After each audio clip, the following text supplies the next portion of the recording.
I've heard so many people say that they're very comfortable with the different crochet stitches, but they are still a little bit intimidated when it comes to reading patterns. And the reason is usually that most patterns look like Greek, and that's because so many abbreviations are used in the pattern. But once you actually understand what the abbreviations represent, it's easy to understand what you need to do. And you'll find that at the beginning of every pattern there would be a list of stitches and abbreviations used in the pattern, and in the beginning you'll have to reference back quite often until you actually start to know these abbreviations off by heart, and then it becomes a whole lot easier. So today I actually want us to make a washcloth. We're going to make a lovely green washcloth in 100% cotton so that we can use that in the kitchen.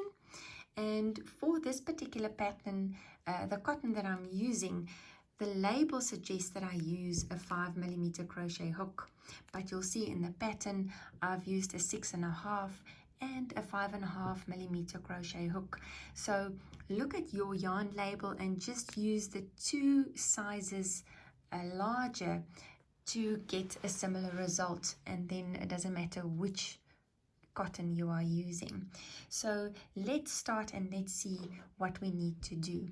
So our first instruction says with a 6.5mm hook or crochet hook, we need to chain 27.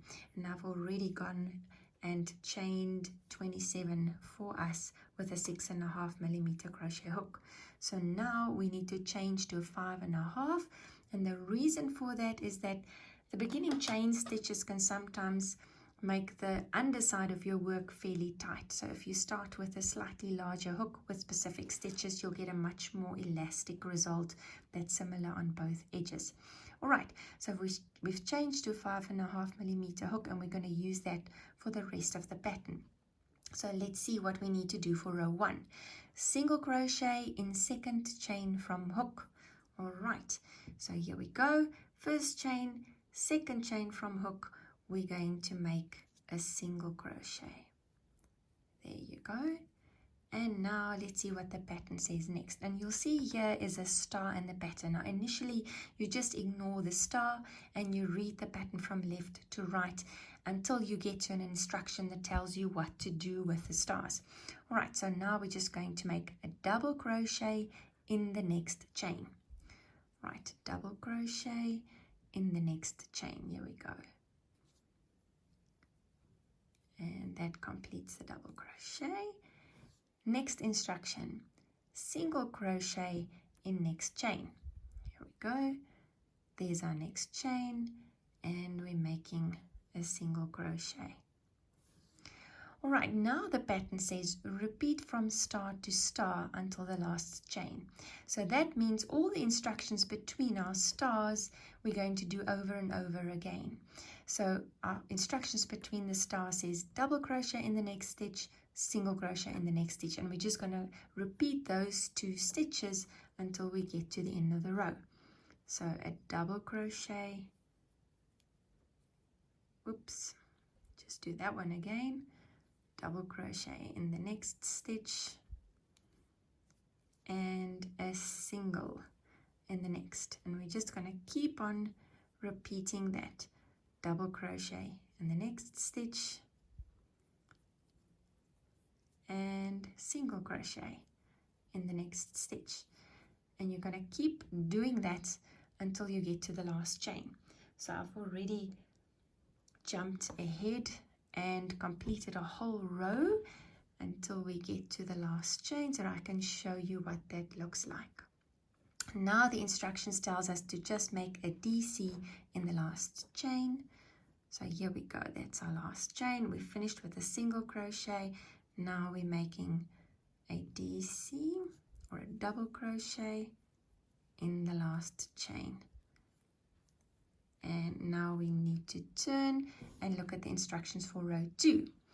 Row 2 tells us to chain 1 and make a single crochet in the first stitch.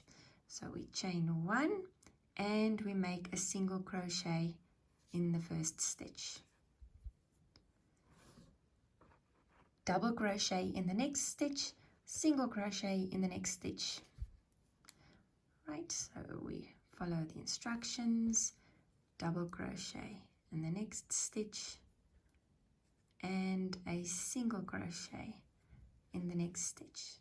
And you would have noticed that those two stitches are between our stars, and now the pattern says to repeat the instructions between the stars until the last stitch.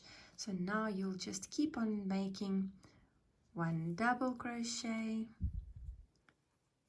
and one single crochet.